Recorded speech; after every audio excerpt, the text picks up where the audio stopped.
की एक्सप्लेनेशन नहीं देखी है तो आप देख प्लेलिस्ट में अवेलेबल है एसेंशिएंट गोडो नाम से, और प्लेलिस्ट का लिंक डिस्क्रिप्शन में भी है, तो आप डायरेक्ट वहां पे क्लिक करके भी देख सकते। जैसे कि हमने प्रीवियस चैप्टर में देखा था, लुजैंग के साथ जो डिस्पेल होता है उसका क्रिस्टल बॉल टूट जाता है, पर वो वहीं पे रुक जाता है और बोल रहा होता है कि मैं लुजैंग की परफॉर्मेंस को देखना चाहता हूँ। लुजैंग उन एनर्जी रेस को बड़ी आसानी से रोक रहा होता है और बड़े ज्यादा अटैक्स को रोक रहा होता है। चैप्टर नंबर 33 की स्टार्टिंग होती है। लुजैंग बोल रहा होता है ये जो एनर्जी रेज है ये और ज्यादा पावरफुल हो रही है, अब मैं उनको सिर्फ स्वॉर्ड इंटेंट से ही डिफ्लेक्ट कर सकता हूँ, स्वॉर्ड इसके ऊपर कुछ असर नहीं करेगी। लुजैंग अपनी स्वॉर्ड को नीचे रख देता है और लुजैंग अपनी आईज क्लोज कर लेता है। तो लुजैंग के साथ जो डिस्पेल होता है वो बोल रहा होता है कि और भी एनर्जी रेज आ रही है, तुम क्या कर रहे हो, तुम्हें रिस्पॉन्ड करना चाहिए जल्दी से। तो लुजैंग अपनी आंखों को खोलता है, फिर स्वॉर्ड इंटेंट से उन अटैक्स को डिफ्लेक्ट करने लग पड़ता है। वो बड़ी अच्छी तरीके से स्वॉर्ड को यूज कर रहा होता है और एक शील्ड टाइप ही क्रिएट कर ले रहा होता है स्वॉर्ड को घुमा घुमा। तो वो डिस्पेल बोल रहा होता है कि इसने बस थोड़े टाइम के लिए मेडिटेट किया, पर अभी से ये एनलाइटमेंट को पा सकता है स्वॉर्ड इंटेंट पे। ये किस टाइप का पर्सन है लुजैंग, इतनी जल्दी कौन एनलाइटमेंट को पा सकता है। लुजैंग अब बड़ी आसानी से अटैक्स को डॉज कर रहा होता है और उन्हें रोक रहा होता है, फिर वो अटैक्स वहीं पे रुक जाते हैं। फिर लुजैंग बोलता है क्या यही थी 100th वेव। तो वो डिस्पेल होता है लुजैंग के साथ, वो बोल रहा होता है कि जो 8th लेवल की डिफिकल्टी होती है उसमें सिर्फ 100 वेव्स आती हैं, ये इसकी लिमिट है, पर तुमने लास्ट 100 वेव्स कंप्लीट कर ली हैं, इसके बाद कोई भी नहीं होती है। तो फिर एक साउंड सुनाई देती है, वहाँ पे एक डिस्पेल होता है, वो बोल रहा होता है कि ये साउंड तो ऐसा लग रहा है मुझे कि किसी ने 100th वेव को पार कर लिया है। फिर लुजैंग वहीं पे बैठ जाता है और पीछे से आवाज सुनाई देती है जो कि बोल रही होती है कि किसी ने क्या 100th वेव को भी तोड़ा है। फिर वो आके बोलता है उस डिस्पेल को, उसका नाम होता है जाओ जाओ, और वो बोल रहा होता है कि जाओ जाओ क्या ये तुम हो जिसने वो 100th वेव को तोड़ा है। तो जाओ जाओ बोलता है नहीं वो लुजैंग है, वो वहाँ पे बैठा हुआ है। तो वो जो डिस्पेल आया होता है जाओ जाओ के पास, वो बोल रहा होता है ये तो बड़ा ज्यादा अनबिलीवेबल है, अब ये यहाँ पे क्या कर रहा है। तो जाओ जाओ बोलता है ये पक्का रियलाइज कर रहा होगा अपने स्वॉर्ड इंटेंट को और ब्रेक थ्रू करने की कोशिश कर रहा है स्वॉर्ड इंटेंट में। तो लुजैंग जो होता है वो अटैक्स को अपने माइंड में बार बार रिपीट कर रहा होता है, जो कि होते हैं upper cut, downward slash, piercing, burst और ब्लॉक और काउंटर अटैक। ये इन्हीं स्वॉर्ड अटैक्स को बार बार रिपीट कर रहा होता है अपने माइंड में ताकि वो स्वॉर्ड इंटेंट में ब्रेक कर सके। लुजैंग आईज क्लोज करके बड़ी देर से बैठा होता है। तो वो जो डिस्पेल आया होता है जाओ जाओ के पास, वो बोल रहा होता है कि इतने टाइम से बैठा हुआ है, ये कब उठेगा। तो जाओ जाओ बोलता है ये अभी इतना भी टाइम नहीं हुआ है, इसने तभी ये स्टार्ट किया था जब उसने 100th वेव कंप्लीट कर ली थी। मैं तो ये सोच रहा हूँ कि इसको और कितना टाइम लगेगा यहाँ पे मेडिटेट करते हुए। लुजैंग सोच रहा होता है कि ये तो पक्का ही बेसिक स्वॉर्ड टेक्निक नहीं है जो मेरे माइंड में बार बार रिपीट हो रही है, ये किस तरह की स्वॉर्ड टेक्निक होगी, ये मैंने कभी नहीं देखी है पहले।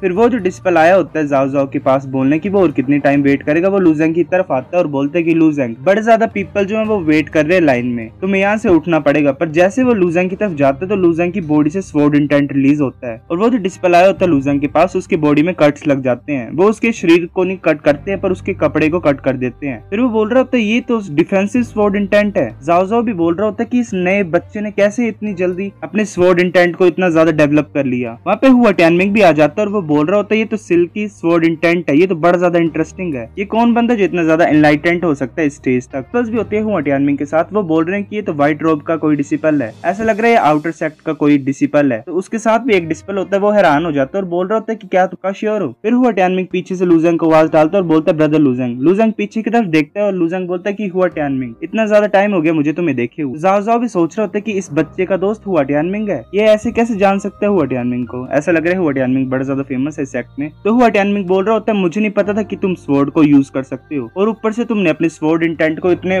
बड़े लेवल पे इंक्रीज कर लिया है। मैं यही होप करता हूँ कि मुझे चांस मिले तुमसे फाइट करने के लिए जो पीक कंपटीशन आ रहा है उसमें। तो लुजैंग बोलता है हाँ मैं भी फाइट करना चाहता हूँ तुम्हारे अगेंस्ट में, पर मुझे पहले इंस्ट्रक्टर सू को फाइंड करना पड़ेगा ताकि वो मुझे इनर सेक्ट में एंटर कर सके, फिर मैं जो है ऑल सेक्ट कंपटीशन में पार्टिसिपेट कर सकता। चलो मैं अभी के लिए लीव करता हूँ। फिर लुजैंग वहां से चला जाता है। तो हुआ टैनमिंग पूछ रहा होता है उस डिस्पेल को जो कि जाओ जाओ के पास आया होता है कि मैंने सुना था किसी ने 100th वेव को कंप्लीट की है, क्या वो लुजैंग है। वो डिस्पेल बोलता है हाँ वो उसने ब्रेक थ्रू की है अभी अभी। फिर हुआ टैनमिंग बोल रहा होता है तो बड़ी ज्यादा स्पीड से इंक्रीज कर रहा है अपनी स्ट्रेंथ। फिर हमें इंस्ट्रक्टर सू दिखाई देती है, वहाँ पे लुजैंग पहुंच जाता है और बोलता है कि इंस्ट्रक्टर मैंने तुम्हें फाइनली फाउंड कर लिया है, क्या तुम्हें कोई ट्रबल हो रहा है, क्या तुम बड़े ज्यादा टेंशन में लग रही हो। तो इंस्ट्रक्टर सू बोलती है नहीं मुझे कुछ प्रॉब्लम नहीं है, तुम यहाँ पे पक्का मुझे यहाँ पे ढूंढने के लिए आए हो ताकि तुम इनर सेक्ट को ज्वाइन कर सको, और फिर इनर सेक्ट को ज्वाइन करने के बाद तुम ऑल पीक कंपटीशन में पार्टिसिपेट करना चाहते हो ना। तो लुजैंग हंसते हुए बोलता है हाँ इंस्ट्रक्टर सू तुमने का पता लगा लिया सही में। तो इंस्ट्रक्टर सू बोलते है कि और भी टेस्ट है इनर सेक्ट में पार्ट लेने के लिए, इसलिए मैं वो तुम्हारे लिए अरेंज कर दूंगी कल ही। और हमारे ड्रिजल पीक में सिर्फ 7 स्पॉट बचे हुए हैं इस कंपटीशन में, पर तुम्हें जो है वो खुद के लिए फाइट करनी पड़ेगी अगर तुम उन टॉप 7 में आना चाहते हो और कंपटीशन में पार्ट लेना चाहते हो। तो लुजैंग बोलता है कि तुम सिर्फ वॉच करो और कल की परफॉर्मेंस को देखो, मैं पक्का इस टॉप 7 में आऊंगा। इंस्ट्रक्टर सू सोच रही होती कि इसकी जो करंट स्ट्रेंथ है मुझे पता है ये बड़ी आसानी से पीपल को बीट कर सकता है जो कि 7th layer of sky realm में है, और मुझे लगता है ये क्लाउड होल में भी जा सकता है कुछ ही टाइम में और मेरी हेल्प कर सकता है। जो फाइट हो रही है कोर्ट में, जो इंपीरियल फैमिली में हो रही है फाइट, उसमें ये मेरी हेल्प कर सकता है। पर वो बहुत ज्यादा लेट हो जाएगा। जो क्राउन प्रिंस है इस टाइम वो थ्रोन में असेंड कर रहा है, वो राजा बनने वाला एक ही साल में। मुझे नहीं पता लूजेंग तब तक कितना ज्यादा स्ट्रॉन्ग हो जाएगा कि वो मेरी हेल्प कर सके रॉयल फैमिली के केस। फिर मॉर्निंग टाइम होता है, एक इंसान बोल रहा होता है कि तुम सभी मैजिक अरे में एंटर करने वाले हो। इसमें भी डिफरेंट लेवल्स होंगे और अलग अलग तरह की डिफिकल्टीज होंगी और तुम्हें इनके बेस पॉइंट मिलेंगे। जितना ज्यादा डिफिकल्ट होगा तुम्हें उतने ज्यादा पॉइंट्स मिलेंगे। जो टॉप 7 होंगे जिनके सबसे ज्यादा पॉइंट्स होंगे उनको ऑल पीक कंपटीशन में लिया जाएगा और जो 10 पीपल होंगे जिनके सबसे ज्यादा हाईएस्ट पॉइंट होंगे उनको इनर सेक्ट में लिया जाएगा। तो फिर वो इंस्ट्रक्टर बोलता है ये टेस्ट अभी बिगिन किया जाता है। तो जो इल्यूजन होती है वो घेरने लग पड़ती है डिसिपल्स। तो एक डिसिपल बोल रहा होता है हंसते हुए, वांग जूफेंग, मैंने सुना कि लूजेंग जो है वो टॉप 7 में एंटर करना चाहता है, तुम क्यों ज्यादा चिंतित हो? तो वांग जूफेंग बोलते है कि यहाँ पे चिंता करने की कोई जरूरत नहीं है, मैं बाल बाल टॉप 7 में एंटर हुआ हूँ और मेरे को 1800 पॉइंट मिले हैं। फिर एक डिसिपल बाहर आ जाता है जिसका नाम होता है जाजुआओ टियान। इसके सिर्फ 410 पॉइंट्स होते हैं, वो फेल हो जाता है। फिर लूजेंग की बारी आती है। लूजेंग उस इल्यूजन में एंटर करता है और एक डिसिपल बोल रहा होता है कि अभी अंदर चला गया है, मैं देखना चाहता हूँ कि कितने ज्यादा पॉइंट्स को पा सकता है। तो मुझे लगता है ये कितने ज्यादा पॉइंट्स को पाएगा। तो वो डिसिपल बोल रहा होता है कि अगर ये लूजेंग है जो अंदर जा रहा है तो मुझे लगता है ये टॉप 10 आसानी से पा लेगा और ये मेरी पोर्ट को ले लेगा। फिर लूजेंग के सामने इल्यूजन आ जाती है बड़े ज्यादा इंसानों की। फिर लूजेंग बोलता है तो स्काई रेलम 5th लेयर के एनिमीज है। फिर लूजेंग अपनी स्वॉर्ड को बाहर निकाल देता है और उनकी तरफ अटैक करने लग पड़ता है। लूजेंग उन्हें बड़ी ज्यादा आसानी से हरा देता है। लूजेंग बोलता है ये बस इतना ही थे। फिर लूजेंग के सामने 26 स्काई रेलम के 6th लेयर के एनिमीज आ जाते हैं। लूजेंग उनकी तरफ अटैक करने लग पड़ता है। लूजेंग एक सिंपल स्लैश करता है जिसका नाम होता है ब्रश स्लैश। उसकी वजह से बड़ी ज्यादा खतरनाक एक्सप्लोजन होती है और जो सारे 26 6th लेयर के एनिमीज होते हैं वो वहाँ पे मारे जाते हैं। वो एक्चुअली मारे नहीं जाते क्योंकि वो सिर्फ इल्यूजन्स होती हैं। लूजेंग बोलता है कि मैं ये सोच रहा हूँ कि नेक्स्ट वेव की होगी, स्काई रेलम 8th लेयर के होंगे क्या वो बंदे? लूजेंग बोलता है अरे यार ये तो एक्चुअली 10th लेयर के हैं। वो जो इंस्ट्रक्टर होता है इस कंपटीशन का वो बोल रहा होता है ये तो बड़ा ज्यादा स्ट्रॉन्ग है, ये तो अभी भी फाइट कर रहा है। इसको 10 पीपल ने जो है जो कि पीक ऑफ स्काई रेलम में है 10th लेयर में है उन्होंने घेरा हुआ है। इंस्ट्रक्टर सु भी सोच रही है कि इसकी ग्रोथ स्पीड है वो इतनी ज्यादा फास्ट कैसे होती है, मुझे पता है ये ऑल पीक कंपटीशन में बड़ा ज्यादा अच्छा करेगा। तो वो इंस्ट्रक्टर बोलता है अभी 10 पीक स्काई रेलम के एनिमीज के साथ फाइट कर रहा है, ये अब कैसे फाइट बैक कर पाएगा इन सभी के खिलाफ। तो इंस्ट्रक्टर सु बड़ी ज्यादा प्राउड होती है, बोलती है ऑफ कोर्स भाई मैंने उस पर्सनली चूज किया है, पर ये बड़ी ज्यादा बुरी बात है क्योंकि मैं उसे नहीं देख पाऊंगी ऑल पीक कंपटीशन में। मैं ये सोच रही हूँ कि जो फाइट है क्राउन की पेंटियान पैलेस में वो कैसी जाएगी इस टाइम। अब ये टाइम आ गया क्योंकि इंसेक्ट को लीव करने के लिए। फिर इंस्ट्रक्टर सु वहां से जाने लग पड़ती है। तो वो इंस्ट्रक्टर बोलता है इंस्ट्रक्टर सु को कि क्या वो कंप्लीट हो गया है। वो ऑब्वियसली उसके बारे में बात कर रहा है जो कि पेंटियान पैलेस में हो रहा है क्राउन प्रिंस की क्राउनिंग के बारे में। फिर लूजेंग उस इल्यूजन से बाहर आ जाता है और इंस्ट्रक्टर बोलता है लूजेंग 55,000 पॉइंट। जो डिसिपल्स होते हैं वो सब हैरान हो जाते हैं, तो बोल रहे होते हैं तो नंबर 1 है सेक्ट में, वो तो पिछली बार से भी ज्यादा रिकॉर्ड तोड़ दिया इसने जो कि जाओ यून का था। तो वूजियान भी बोल रहे होते हैं जो ब्रदर लूजेंग है वो पक्का एक ग्लोरी लेके आएंगे ड्रिजल पीक के लिए। जाओजियान भी बोल रहे होते कि टियानी पीक में जो हुआ था उस लड़की ने जो किया था वो पक्का लूजेंग भी करेगा। मोकान भी बोल रहे होते कि ब्रदर लूजेंग तुम पक्का अपनी सिस्टर लुयान की तरह होगे, तुम सभी को शॉक कर दोगे ऑल पीक कंपटीशन में। लूजेंग भी अपनी सिस्टर के बारे में फिर सोच रहा होता है। फिर हमें ड्रिजल पीक का इनर सेक्ट दिखाया जाता है। वहाँ पे एक इंस्ट्रक्टर लूजेंग को बोल रहा होता है कि कांग्रेचुलेशंस, अब तुम एक इनर सेक्ट के डिसिपल हो, ये तुम्हारा रूम है। फिर रात का टाइम होता है, लूजेंग अपने रूम में होता है और वो सोच रहा होता है कि इंस्ट्रक्टर सु ऐसे चले गई मेरे को बिना बताए हुए।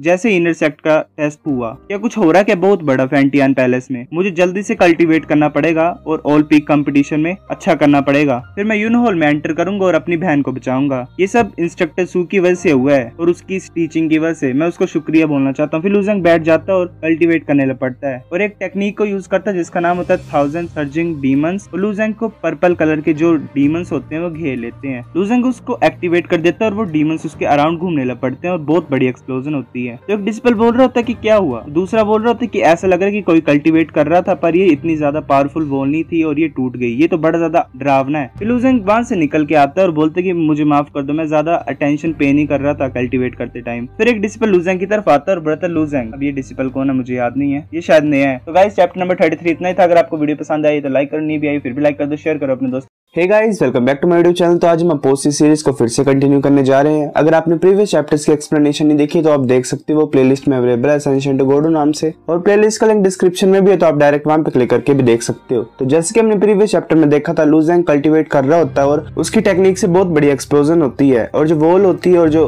उसका कल्टीवेशन रूम होता है वो टूट जाता है। तभी एक डिसिपल आता है लूजेंग की तरफ उसको आवाज डालते हुए। तो चैप्टर नंबर 34 की स्टार्टिंग होती है। लूजेंग पीछे मुड़ के बोलता है ब्रदर लिन गैंग, आप मुझे बड़े टाइम के बाद मिले, हैं। तो लिन गैंग बोलते हैं कि ज़ो यून जो हमारे सीनियर ब्रदर है वो तुमसे बात करना चाहते हैं ऑल पीक कंपटीशन के बारे में। तुम अभी से नंबर 1 डिसिपल हो इनर सेक्ट के, पर हमारे जो ड्रिजल पीक के डिसिपल्स हैं उन सभी को साथ में काम करना पड़ेगा अब दूसरों को डिफीट करने के लिए। तो चलो चलते हैं हम साथ में। तो लुजेंग बोलते कि मैं नंबर 1 सिर्फ टेस्ट स्कोर्स के मुताबिक जो पॉइंट्स मुझे मिले थे। अरेना का हिसाब अलग होता है। अरेना में किसी इंसान की असली ताकत को पहचाना जा सकता है। तुम्हारा ये प्लान तो नहीं है कि तुम मुझे अरेना में लेके जा रहे हो अभी। तो लिन गैंग बोलते कि इनर सेक्ट और आउटर सेक्ट में बड़ा ज्यादा फर्क है। जो तुमने किया वो बड़ा ज्यादा हैरानी का काम था। कुछ लोग जो हैं वो तुमसे थोड़ा सा जलते हैं, पर सीनियर ब्रदर ज़ो यून ऐसे नहीं है। वो ऐसी चीज कभी नहीं करेंगे तुम्हारे साथ। तो फिर हमें मीटिंग प्लेस का सीन दिखाया जाता है। वहाँ पे जो होते हैं मेंबर्स वो एक दूसरे से बात कर रहे होते हैं। तो एक मेंबर बोलता है कि एल्डेस्ट ब्रदर, हमें पता है कि तुम लुजेंग से फाइट भी कर सकते हो और उससे जीत भी सकते हो। हम अभी भी तुम्हारे ऊपर विश्वास करते हैं। तुम भी इनर सेक्ट में नंबर 1 हो। हमने उस बच्चे को इसीलिए बुलाया ताकि हम ऑल पीक कंपटीशन के बारे में बात कर सके, वरना एक नया बंदा जो कि इनर सेक्ट में अभी आया है उसके पास क्या ही क्वालिफिकेशंस है हमारे साथ यहाँ पे बैठने की। सो गाइस मुझे याद आ गया लिन गैंग वो डिसिपल था जो ब्लेड इंसेक्ट के मिशन में जो लीडर था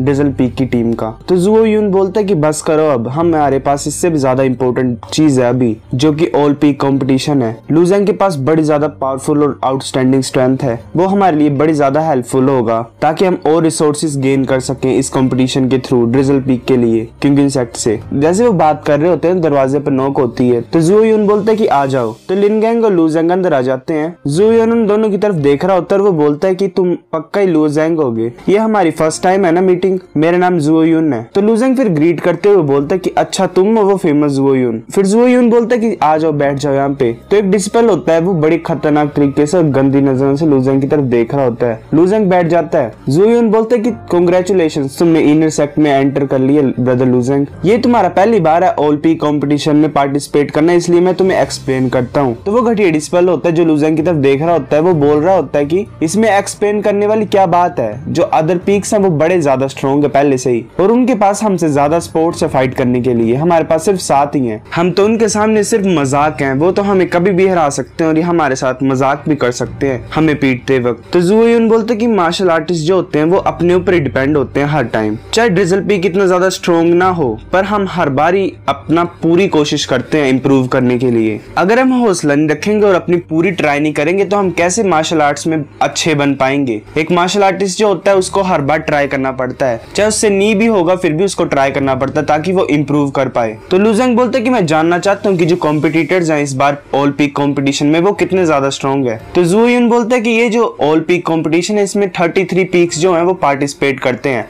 हर एक पीक जो है वो अलग अलग नंबर के बंदों को भेजेगा इस कंपटीशन में, और इसके अलावा जो कोर डिसिपल्स होते हैं उनके पास अपनी सीट्स होती हैं। जो पिछले जितने भी कॉम्पिटिशंस हुए थे उनमें वो हर बार ही टॉप 10 स्पोर्ट्स लेते हैं। तो जो डिसिपल्स हैं 33 पीक के वो बेसिकली जो है वो टॉप 20 के लिए कम्पीट करते हैं, और हम जो डिसिपल्स हैं डिजल पीक के हमारे लिए टॉप 100 में आना भी बड़ी अच्छी बात है। तो लुजेंग बोलता है टॉप 100, क्या तुम सोचते हो क्या तुम कर सकते हो ये ब्रदर ज़ो यून? तो ज़ो यून बोलता है तुम्हें सच बोलूं तो मुझे नहीं लगता ये पॉसिबल है। तो लुजेंग बोलता है कि टॉप 100 में तुम एंटर नहीं कर सकते, तुम तो पीक ऑफ स्काई रेलम में हो। तो ज़ो यून बोलता है कि मुश्किल है बोलने के लिए, क्योंकि जो टियानी पीक है ना उसके पास 40 से ज्यादा स्पोर्ट्स हैं, मतलब 40 से ज्यादा डिसिपल्स हैं उनके इस कंपटीशन में, और उनका जो वीकेस्ट है वो पीक ऑफ स्काई रेलम में है। और अगर तुम्हारी किस्मत खराब होगी और तुमको उनके ग्रुप में डाल दिया जाएगा तो फिर जीतना नामुमकिन है। लुजेंग सोच रहा होता है कि यानर सेकंड थी उस टाइम, वो कितनी ज्यादा स्ट्रॉन्ग होगी उस टाइम में, मैं ये हैरान हूँ ये सोच के। तो लुजेंग बोलते कि ब्रदर ज़ो यून, ये जो ऑल पीक कंपटीशन है इसमें जो इंडिविजुअल रैंकिंग होती है पीक्स में स्ट्रेंथ के मुताबिक, इसके अलावा भी कोई और रिवॉर्ड्स होते हैं क्या?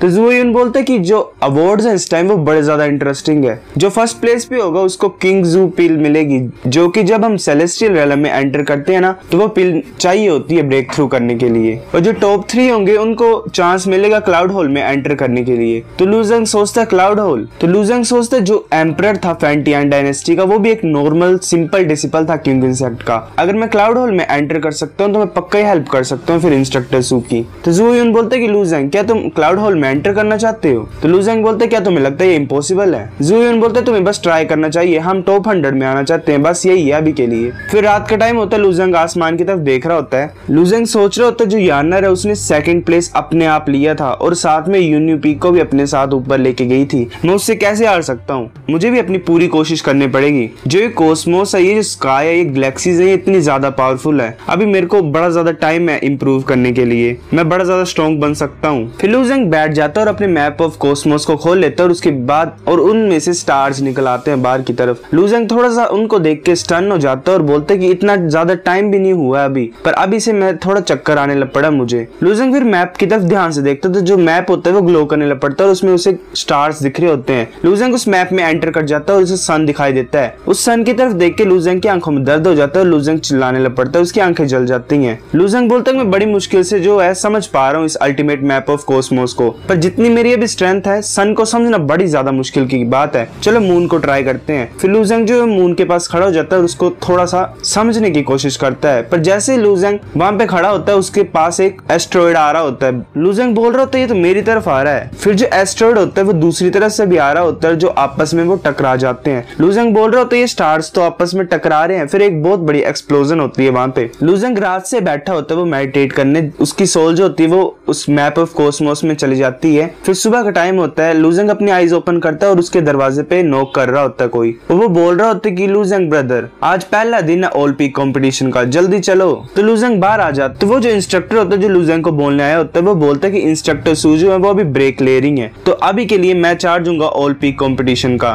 ड्रिजल पीक की तरफ से। फिर लुजेंग और वो साथ में कैरेज में बैठ जाते हैं और ऑल पीक कंपटीशन की तरफ चल पड़ते हैं। वहां पे सभी डिस्पल्स होते हैं खड़े हुए, तो एक जो इंस्ट्रक्टर होता है वो बोल रहा होता है ब्रदर वैन तुम्हें क्या लगता है इस बार ड्रिजल पीक के डिस्पल्स कितने आ रहे हैं? तो जो इंस्ट्रक्टर होता है ड्रिजल पीक का वो बोल रहा होता है कि चिंता मत करो कि कितने ज्यादा आ रहे हैं, हमारे जो ड्रिजल पीक के डिस्पल्स है वो हर बार क्वालिटी के ऊपर होते हैं ना कि क्वांटिटी के ऊपर। तो वो जो इंस्ट्रक्टर होता है दूसरे पीक का वो लुजेंग की तरफ देख तो वो हंसने लग पड़ता है जोर से और बोलता है कि तुम क्वालिटी की ज्यादा चिंता करते हो क्वांटिटी से, क्या और कोई नहीं था क्या ड्रिजल पीक के जो तुम एक सेकंड लेयर के बच्चे को ले आए हो यहाँ पे? तो ड्रिजल पीक का इंस्ट्रक्टर बोलता है कि तुम इसमें हंसने की क्या बात है, अगर लुजेंग सिर्फ सेकंड लेयर में, पर इसमें क्या हो गया, जो इनर सेक्ट में इसका जो स्कोर था वो 55,000 था, ये स्ट्रॉन्गेस्ट हमारे ड्रिजल पीक में, तुम्हारे पास क्या राइट्स है हंसने के इसके ऊपर? तो इंस्ट्रक्टर चुप हो जाता है और वो बोलता है कि यही जो बच्चे जो 10 पीक स्काई रेलम के टेस्ट में पास हो गया था और उनको हरा दिया था, वो बोलता है कि चुप रहो और बकवास करना बंद करो, मैं देख लूंगा ये इस कंपटीशन में कि तुम झूठ बोल रहे हो कि नहीं, जब ये बाहर निकाल दिया जाएगा। फिर वहां पे जो डिस्पल्स होते हैं वो लाइनों में खड़े होते हैं और वहां पे एक थ्रोन में एक इंसान बैठा होता है। लुजेंग सोच रहा होता है ये पर्सन तो बड़ा ज्यादा डिवाइन एसेंस को रिलीज कर रहा है, इसका ऑरा बड़ा ज्यादा स्ट्रॉन्ग है, ये बंदा बड़ा ज्यादा स्ट्रॉन्ग है, ये है कौन, क्या ये पैट्रियार्च होगा क्यूंगिन सेक्ट का? तो वो इंसान बोलता है कि मैं अनाउंस करता हूँ क्यूंगिन सेक्ट के ट्रिनियल ऑल पीक कंपटीशन के बारे में, अब हम इसे स्टार्ट कर सकते हैं। तो फिर हमें पता लगता है उसका नाम होता है शी जिन टियान, जो कि होता है पैट्रियार्च ऑफ क्यूंगिन सेक्ट। तो ऑल पीक कंपटीशन होता है वो यहीं से बिगिन होता है और जो एक इंस्ट्रक्टर होता है हवा में वो सभी की तरफ जो होता है वो पेपर को फेंक रहा होता है जिसके ऊपर ओपोनेंट्स लिखे होते हैं हर एक डिसिपल के। तो वो पेपर पर्टिकुलर इंस्ट्रक्टर्स के पास जाते हैं जो भी पीक के होते हैं। तो ज़ूयुन जाता है, बोलता है इंस्ट्रक्टर वैन हमारे ओपोनेंट्स कौन है? तो इंस्ट्रक्टर वैन जो होता है वो उसे ज़ूयुन की तरफ दे देता है उस लिस्ट को और बोलता है कि ध्यान से देखो और अपने ओपोनेंट्स के बारे में कुछ लर्न करो। तो ज़ूयुन थोड़ा सा हैरान हो जाता है और इंस्ट्रक्टर वैन बोल रहा होता है कि ऐसा लग रहा है कि इस कंपटीशन में ड्रिजल पीक फिर से मारा जाएगा और लोगों का मजाक बन के रह जाएगा। ज़ूयुन लुजेंग को आवाज डालता और बोलता है कि ब्रदर लुजेंग तुम्हारा जो ओपोनेंट है उसका नाम है जोटोंग और वो बड़ा ज्यादा स्ट्रॉन्ग है, उसकी cultivation 9th layer of sky realm में है, पर उसके पास जो पावर है वो पीक ऑफ स्काई रेलम में है। तो ब्रदर लुजेंग मैं बस तुम्हें यही बोलना चाहता हूँ कि ध्यान से फाइट करना। तो लुजेंग बोलता है तुम्हारा क्या सीन है, क्या तुम्हें लगता है तुम जीत पाओगे अपने ओपोनेंट के खिलाफ से? तो ज़ूयुन बोलता है कि मेरा जो ओपोनेंट है वो हे मिंग है, वो भी जीजांग पीक से, वो भी पीक ऑफ स्काई रेलम में है, पर वो ऊपर से एक फॉर्मेशन मास्टर है। तो जो इंस्ट्रक्टर होता है पूरे इस कंपटीशन को देखने वाला वो बोलता है कि फर्स्ट सेट ऑफ डिसिपल्स आ जाओ और एंटर करो एरेना में। तो जो डिसिपल्स होते हैं बाकी उस कंपटीशन में पार्ट लेने वाले वो बोलते हैं ये क्या हो रहा है, ये ऐसे कैसे हो सकता है, एक सेकंड लेयर का बच्चा यहाँ पे क्या कर रहा है? तो दूसरा डिसिपल बोल रहा होता है कि सच में सेकंड लेयर में, पर तुम्हें याद करना पड़ेगा जो 3 साल में वांग्युन थी एक लड़की वो भी सेकंड लेयर में थी, पर वो टॉप 100 में एंटर कर चुकी थी, तुम्हें इसे लाइटली लेना चाहिए, ये भी छुपा रुस्तम हो सकता है। तो दूसरा डिसिपल बोलता है कि बकवास करना बंद करो, जो वांग्युन थी वो अलग है, वांग्युन जो वो कोर डिसिपल थी और उसका टैलेंट तो बड़ा ज्यादा हाई था और ये बच्चा जो है सबसे ज्यादा बेकार है ड्रिजल पीक। तो पैट्रियार्च भी बोलता है एल्डरजू ये क्या चल रहा है, एक सेकंड लेयर का बच्चा वो भी ड्रिजल पीक का। एल्डर जो कुछ बोल नहीं पाता तो पैट्रियार्च फिर बोलता है कि इसकी स्किल्स इतनी भी बुरी नहीं होंगी मुझे लगता है। तो फिर लूजेंग की फाइट स्टार्ट होने लगती है और जो उसके खिलाफ होता है वो हंसता और बोलता है कि मैं बड़ा ज्यादा लकी हूँ। फिर हमें पता लगता है उसका नाम ज़ोउ टोंग होता है और वो हुआनलिंग पीक से होता है 9th लेयर स्काई रेलम में। वो बोल रहा होता है कि मैंने कभी नहीं सोचा था कि मेरा फर्स्ट राउंड इतना ज्यादा आसान होगा। जो रूल्स हैं ओलंपिक कंपटीशन के वो बड़े ज्यादा बेकार है मुझे पता है। हमारा जो हुआनलिंग पीक है उसने बड़ी ज्यादा फाइट की है इस कंपटीशन में पार्ट लेने के लिए, पर तू जो है एक सेकंड लेयर का बच्चा वो ड्रिजल पीक को कैसे रिप्रेजेंट कर सकता है और हम मेरे से फाइट कर सकता है। ड्रिजल पीक को इस ऑल पीक कंपटीशन में लेना नहीं चाहिए। तो लूजेंग बोलता है अपनी बकवास करना बंद करो और ये बकवास तभी करना जब तुम मुझे हरा पाओ। तो बोलता है ठीक है। फिर वो अपने वेपन्स को बाहर निकाल लेता है जो कि 2 गदा होती हैं। सो गाइस चैप्टर में हमने प्रीवियस चैप्टर में देखा था लूजेंग की तरफ ज़ोउ टोंग अटैक करने लग पड़ता है अपने वेपन से। तो चैप्टर नंबर 35 की स्टार्टिंग होती है। ज़ोउ टोंग लूजेंग की तरफ एक अटैक यूज करता है जिसका नाम होता है मार्स अटैक और एक ब्लू कलर का ऑरा लूजेंग की लातों को पकड़ लेता है। लूजेंग बोल रहा होता है कि ये क्या चीज है, अब मैं हिल नहीं पा रहा हूँ। तो इंस्ट्रक्टर वैन सोच रहा होता है कि जो सेलेस्टियल रेलम के डिसिपल्स होते हैं वो उड़ सकते हैं और जो ये मार्स अटैक है वो उनके लिए यूजलेस होगा। पर लूजेंग जो है वो सिर्फ second layer of sky realm में है, अब वो हिल नहीं सकता। इसका मतलब यही है कि अब इसका कुछ नहीं हो सकता। अब जो भी होप्स हैं ड्रिजल पीक की वो ज़ोउ यून के ऊपर ही है, अब वही कुछ कर सकता है। तो बाकी डिसिपल्स भी बोल रहे होते हैं कि बस ये गेम खत्म हो गई यहीं पे इसी की। ज़ोउ टोंग लूजेंग की तरफ अपनी गदा से अटैक करने लगा होता है पर लूजेंग अपने सारे ड्रैगन स्किल्स की पावर को यूज करता है और उन्हें रोक लेता है अपने दोनों हाथों से। तो ज़ोउ टोंग बोल रहा होता है ये कैसे हो सकता है। जो डिसिपल्स होते हैं वो बोल रहे होते हैं कि ये तो इनिशिएट स्ट्रेंथ है, इस बच्चे के पास तो इनिशिएट स्ट्रेंथ भी है और ऊपर से इसकी इनिशिएट स्ट्रेंथ जो है वो ज़ोउ टोंग से ज्यादा है। ज़ोउ टोंग गुस्से से बोलता है कि मैं ये बिलीव नहीं कर सकता। फिर वो जो है वो अपने वेपन से बड़ा ज्यादा अटैक कर रहा होता है लूजेंग की तरफ, पर लूजेंग उन्हें रोक रहा होता है बड़ी आसानी से। फिर लूजेंग उसके वेपन्स की तरफ अपने पंचेस को थ्रो करने लग पड़ता है। तो जो डिसिपल्स होते हैं वो बोल रहे होते हैं कि क्या ये लूजेंग मैचोसिस्ट है, मतलब कैसे पेन से खुशी मिलती है। तो एक और डिसिपल बोल रहा होता है कि ये तो ब्रोंज हैमर हाई टायर जवान लेवल वेपन है, क्या लूजेंग की बॉडी हाई टायर जवान वेपन से ज्यादा स्ट्रॉन्ग है। तो वहाँ पे 2 डिसिपल्स होते हैं बैठे हुए साइड में। तो उनमें से एक लड़की बोल रही होती है कि सीनियर ब्रदर पी, क्या तुम्हें वो बच्चा दिखाई दे रहा है जो अभी अरेना में फाइट कर रहा है, तुम्हें क्या लगता है उसकी डिफेंसिव पावर तुम्हारे हिसाब से कितनी ज्यादा स्ट्रॉन्ग होगी तुम्हारे मुकाबले। तो पी बोलता है मुझे ऐसा लग रहा है कि उसने जो है बड़ी ज्यादा स्पेशल रिफाइनिंग मेथड को प्रैक्टिस किया हुआ है, पर हम जो कल्टिवेटर्स हैं ईस्ट के वो इनिशिएट एनर्जी के ऊपर डिपेंड होते हैं और वो अभी अपनी इनिशिएट एनर्जी को यूज नहीं कर रहा है। मेरी बॉडी उसकी तरह इतनी ज्यादा पावरफुल नहीं है पर वो मेरे लिए भी कोई खतरा नहीं है। तो वो लड़की बोलती कि मैं भी यही सोच रही थी, ये जो बच्चा है इसका कोई बैकग्राउंड नहीं है पर इसके पास बड़ी ज्यादा टफ स्किन है, मैं इसके शरीर में होल्स करना चाहती हूँ, मैं इसके शरीर में छेद करना चाहती हूँ और देखना चाहती हूँ कि इसके अंदर क्या है। भाई इस लड़की के इरादे सही नहीं लग रहे हैं मुझे। तो फिर हमें दिखाया जाता है ज़ोउ टोंग का वेपन होता है उसके ऊपर डेंट्स पड़ गए होते हैं लूजेंग की पंचेस की वजह से। वो बोल रहा होता है ये ठीक नहीं है, मुझे फाइट जल्दी से कंप्लीट करनी पड़ेगी वरना मैं इस मैच को नहीं हारूंगा पर साथ में अपने वेपन को भी खो दूंगा।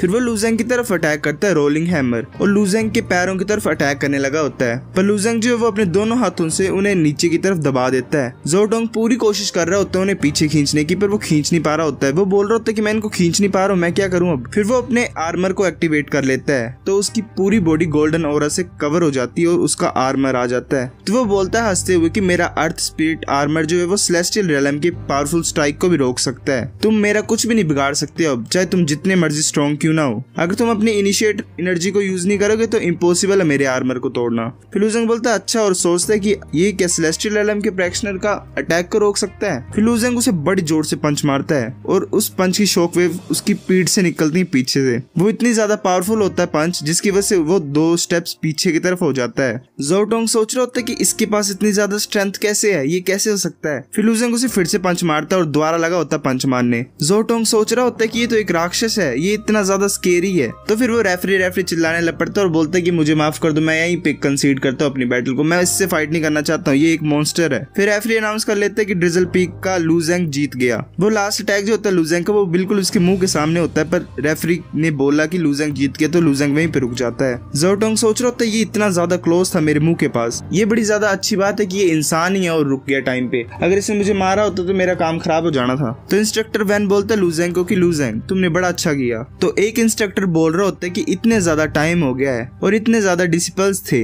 पर उनकी जो इनिशिएट स्ट्रेंथ थी वो लूजेंग की तरह इतनी ज्यादा ग्रेट अचीवमेंट्स को नहीं पा पाई। टियान्यू जो तुम्हारा जो मैच होगा वो लूजेंग के खिलाफ होगा, तुम्हें हारना नहीं है ठीक है। तो फिर जो डिसिपल होता है टियान्यू वो हुआ है पीक स्काई रेलम में। वो बोलते कि इंस्ट्रक्टर वांग तुम्हें चिंता करने की कोई जरूरत नहीं है, मैं पक्का बोलता हूँ कि मैं इसे 10 सांसों में रोक दूंगा। फिर जो रेफरी होता है वो बोलता है कि सेकंड राउंड के जो कॉम्पिटिटर्स हैं प्लीज एंटर करो स्टेज में। तो ज़ो यून फाइट करने के लिए चल पड़ता है अरेना की तरफ। तो लू ज़ेंग पूछ रहा होता है इंस्ट्रक्टर वैन तुम इतने ज्यादा चिंतित क्यों हो? तो इंस्ट्रक्टर वैन बोलता है कि ज़ो यून का जो ओपोनेंट है वो हीमिंग है और वो पीक ऑफ स्काई रेलम में तो है पर वो साथ में एक फॉर्मेशन मास्टर भी है। जो फॉर्मेशन मास्टर्स होते हैं वो बड़े ज्यादा स्ट्रॉन्ग होते हैं और उनके पास बड़े ज्यादा अजीब और पावरफुल अरेज होते हैं। अगर वो अपने अरे को कंप्लीट कर लेंगे और तुम उनमें फंस गए तो उससे निकलना मुश्किल नहीं नामुमकिन हो जाता है। जो हीमिंग होता है वो ज़ो यून को देख के हंस रहा होता है। ज़ो यून सोच रहा होता है अच्छा ये है प्रेशर एक फॉर्मेशन मास्टर का। तो फिर रेफरी बोलता है कि स्टार्ट करो। तो हीमिंग एक फ्लैग को अरेना में डाल देता है और वो ब्लैक मिस्ट श्योर किल अरे को एक्टिवेट कर देता है। ज़ो यून अपने स्पेयर को लेके आगे की तरफ अटैक करने के लिए आ रहा होता है। तो इंस्ट्रक्टर वैन बोल रहा होता है कि ज़ो यून के पास स्पेयर भी है। मुझे तो ये बड़ी ज्यादा हैरानी की बात लग रही है कि इस बच्चे ने इसको इतनी ज्यादा छुपा के रखा हुआ था। तो एक डिस्पेल बोलता है कि ज़ो यून अपने ट्रम्प कार्ड को स्टार्टिंग से यूज कर रहा है। इसका मतलब जो हेमिंग है उसके अरे हम उसको अंडर एस्टिमेट नहीं कर सकते, वो बड़ा ज्यादा स्ट्रॉन्ग है। इंस्ट्रक्टर वैन तो मैं ज्यादा खुश होने की भी जरूरत नहीं है। तो ज़ो यून हेमिंग की तरफ अटैक करता है अपने स्पेयर से, पर हेमिंग डोज कर लेता है। और जो ज़ो यून होता है वो एक्चुअली उस फ्लैग की तरफ अटैक करने लगा होता है, वो अटैक कर देता है उसकी तरफ। पर जैसे उसका अटैक उस फ्लैग से टच होता है तो बड़ी ज्यादा जो ब्लैक स्मोक होती है वो उसे घेर लेती है। तो ज़ो यून सोच रहा था मैं तो एक ट्रैप में फंस गया हूँ। ये ब्लैक फ्लैग तो स्टार्टिंग से अरे फ्लैग नहीं था, ये तो सिर्फ मुझे ब्लाइंड करने के लिए था। तो हेमिंग बोल रहा था तुम मेरे अरे फ्लैग को डिस्ट्रॉय करना चाहते हो। फिर वो एक्चुअल अरे को ज़ो यून के आसपास लगा देता है और उसे एक्टिवेट कर देता है। तो ज़ो यून के सामने ऐसा लगता है उसे कि पूरी बड़ी सी आर्मी आ रही है उसके सामने से। ज़ो यून उस आर्मी से फाइट कर रहा होता है पर बाकियों को लग रहा होता है कि वो ऐसे ही हवा में अपने अटैक्स को घुमाए जा रहा है। तो हेमिंग अपने गोल्डन डंडे को पकड़ता है और बोलता है कि अगर तुम मेरे इल्यूजन अरे में फंस गए तो तुम नहीं पता लगा सकते कि रियलिटी क्या है और इल्यूजन क्या है। अब तो तुम्हें मारना बच्चों का खेल है। फिर हेमिंग ज़ो यून की तरफ अटैक करने लग पड़ता है, पर जैसे वो अटैक करने लगा होता है ज़ो यून की तरफ तो ज़ो यून पीछे की तरफ अपने स्पेयर से अटैक करता है और हेमिंग को डैमेज कर देता है। एक्चुअली में वो डैमेज नहीं होता, बस उसका कपड़ा फटा होता है। पर ज़ो यून को पता लग जाता है कि हेमिंग कहाँ पे एक्चुअल में। फिर ज़ो यून उसकी तरफ कंटिन्यूसली अटैक करने लग पड़ता है। तो हेमिंग बोल रहा होता है मैं इसे अंडर एस्टिमेट नहीं कर सकता हूँ, इसने मेरे थोड़े से किलिंग इंटेंट से पता लगा दिया कि मैं कहाँ पे हूँ। इसके पास बड़ी ज्यादा ग्रेट बैटल सेंस है। फिर वो अपने एरे में एक ब्लड जैसा इंजेक्ट कर देता है और बोलता है कि अब देखते हो मैं तुम क्या कर सकते हो। फिर उसकी वजह से ज़ो यून जो होता है वो बड़ा ज्यादा कंफ्यूज हो जाता है, वो कुछ नहीं कर पा रहा होता है। वो अपने अटैक्स को बस यहाँ वहाँ थ्रो किए जा रहा होता है ऐसे बेमतलब का। तो फिर हेमिंग उसे बड़ी जोर से डंडे से मारता है, पर वो पीछे गिरने वाला होता है पर वो बैक जंप मार के सीधा खड़ा हो जाता है। तो एक डिस्पेल बोल रहा होता है कि ज़ो यून का लक बड़ा ज्यादा खराब है, एक फॉर्मेशन मास्टर के खिलाफ लड़ना बड़ी ज्यादा मुश्किल है। ज़ो यून को सरेंडर कर लेना चाहिए, ये अभी भी फाइट क्यों कर रहा है। लू ज़ेंग सोच रहा था जो ज़ो यून है उसके पास दिल है एक ट्रू मार्शल आर्टिस्ट का, ये ऐसे गिव अप नहीं करेगा जब तक ये खड़ा है अपने पैरों पे। ये अपनी सारी एबिलिटीज को यूज करेगा अपने जो गर्व को है उसको प्रोटेक्ट करने के लिए, अपने प्राइड को प्रोटेक्ट करने के लिए। फिर हमें दिखाया जाता है हेमिंग जो होता है वो ज़ो यून की तरफ अटैक किए जा रहा होता है और उसे मारे जा रहा होता है। ज़ो यून बड़ा ज्यादा पिट रहा होता है। तो इंस्ट्रक्टर वैन बोलता है कि बस करो, रुक जाओ, और हम ड्रिजल पीक के जो है वो सरेंडर करते हैं। तो हेमिंग ज़ो यून को किक मार के बोलता है कि ये रूल्स में नहीं है ना कि तुम उसे रिप्रेजेंट कर सकते हो, और वो हंसता है। तो इंस्ट्रक्टर वैन बोलता है तुम जियोजांग पीक से हो ना, तुम्हारी इतनी हिम्मत। तो इंस्ट्रक्टर वैन सोच रहा होता है चलो मैं इसे डरा के देखता हूँ, मुझे ज़ो यून की जिंदगी किसी भी हालत में बचानी पड़ेगी। तो हेमिंग बोलता हाँ मैं जियोजांग पीक से हूँ, तो क्या हुआ। तो जो जियोजांग पीक की इंस्ट्रक्टर होती है ग्रैंडमा हुआ, वो आ जाती है और बोलती है कि तुम क्या चाहते हो बोलना इंस्ट्रक्टर वैन। तो फिर ज़ो यून होता है वो नीचे गिर जाता है और रेफरी घोषित कर देता है कि जो हेमिंग है वो जीत गया है। फिर जो डिसिपल होते हैं वो ज़ो यून को ला रहे होते हैं वापस। तो ग्रैंडमा हुआ बोलते है कि तुमने बड़ा अच्छा किया हेमिंग, पर नेक्स्ट टाइम से तुम्हें इतनी ज्यादा मेहनत करने की कोई जरूरत नहीं है, और जो फॉर्मेशन क्रिस्टल है उससे इन कचरों पे यूज नहीं करना है जो कि ड्रिजल पीक के हैं। फिर लू ज़ेंग उसकी तरफ देख रहा होता है बड़ी ज्यादा खतरनाक नजरों से। तो ग्रैंडमा हुआ बोलती है क्या देख रहे तुम मेरी तरफ, तुम्हारा पहला और आखिरी जो पीक स्काई रेलम का डिसिपल था वो हमने हरा दिया है, तुम कचरे नहीं हो तो और क्या हो। अब तुम्हारे पास हाई कौन जो तुम्हें इसे बचा सकता है इस कंपटीशन से बाहर होने से। फिर लू ज़ेंग बोलते कि इंस्ट्रक्टर वैन तुम इसे ये दे दो। लू ज़ेंग एक पिल को बाहर निकालता है। तो इंस्ट्रक्टर वैन भी सोच रहा होता है कि ये एक टायर 5 पिल है, मैं ये एक्सपेक्ट नहीं करता था कि लू ज़ेंग इतना ज्यादा रिच होगा। तो फिर इंस्ट्रक्टर वैन ज़ो यून को वो पिल खिला देता होता है और जोयुन सीधे बैठ के बोलता है कि इंस्ट्रक्टर वैन मुझे माफ कर दो, मैं बड़ा ज्यादा वीक हूँ। इंस्ट्रक्टर वैन भी बोलता है कि तुम्हें चिंता करने की कोई जरूरत नहीं है जोयुन, तुम सिर्फ हीलिंग पे फोकस करो। हमारा जो ड्रिजल पीक है वो ऐसे भी लास्ट आता ही था, हम ऐसे भी 33rd पे रहेंगे, हमें कोई चिंता नहीं है। हम 34th पे नहीं जा सकते हैं, हम 33rd पे तो रहेंगे। तो जोयुन बोलता है लुजेंग अब सब तुम्हारे ऊपर ही है। तो लुजेंग बोलता है तुम्हें चिंता करने की कोई जरूरत नहीं है जोयुन,